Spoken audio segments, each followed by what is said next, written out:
আমি কামরুজ্জামান স্বাগত জানাচ্ছি আমাদের স্বপ্নের প্রকল্পে।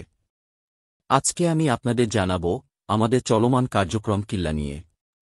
২০২২ সালে প্রবল বন্যায় সুনামগঞ্জের মানুষের ব্যাপক ক্ষয়ক্ষতি হয়। সরকারি হিসাব মোতাবেক ৪৭,০০০-এর বেশি বাসস্থানের ক্ষতি হয়।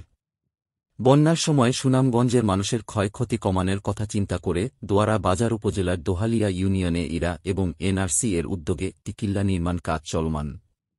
দেখেন, কিল্লার চারদিকে অনেক সুন্দর করে ঘাস লাগানো হয়েছে। কিল্লাটি যাতে বন্যার পানিতে ক্ষতিগ্রস্ত না হয় সেজন্য চারিদিকে হিজল গাছ লাগানো হয়েছে। কিল্লার সাথে মূল রাস্তার একটি সংযোগ সড়ক তৈরি করা হয়েছে।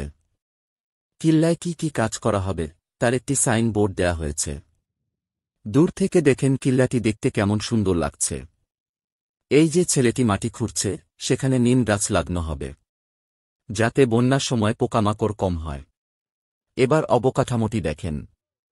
এখানে বন্যার সময় মানুষজন আশ্রয় নিবে। কিল্লা ভিত্তি শক্ত করার জন্য দরমুজের কাজ চলছে।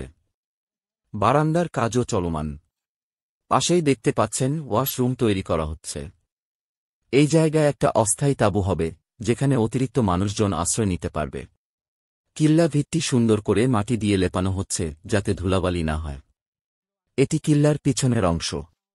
এই যে রিংগুলো দেখছেন সেগুলোতেও গাছ লাগানো হবে। এখানে উল্লেখ্য যে কিল্লায় তাল গাছও লাগানো হবে, যা বজ্র নিরোধক হিসেবে ব্যবহার হবে। এখানে যে ফার্স্ট এইড বক্সটি দেখছেন তা জরুরি চিকিৎসার জন্য ব্যবহার করা হয়। সকলেই খুব উদ্যমের সহিত কাজ করছেন। ইরা এর প্রোগ্রাম ডিরেক্টর কর্মীদের বিভিন্ন দিক নির্দেশনা দিচ্ছেন। সর্বোপরি এই কিল্লার কাজ শেষ হওয়ার পর সকলের জন্য তা উন্মুক্ত করে দেওয়া হবে। আমরা সেই অপেক্ষায় রইলাম।